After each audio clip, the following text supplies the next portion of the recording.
এখানে হচ্ছে একটু আদা, পোস্ত, তারপর নারিকেল, কাঁচামরিচ এগুলো বাটছি, একটু জিরাও বাটছি।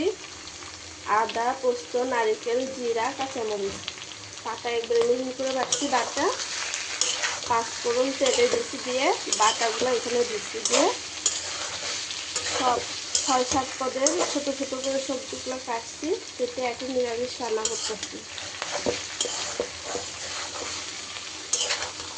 কাঁচামরিচ যখন 5-6টা বাড়ছি তো ওই জন্য আস্ত কাঁচামরিচ দিব না।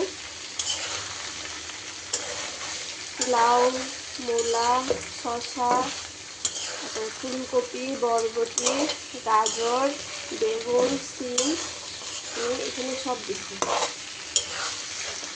অর্ধেক আলুও দিচ্ছি। তারপরে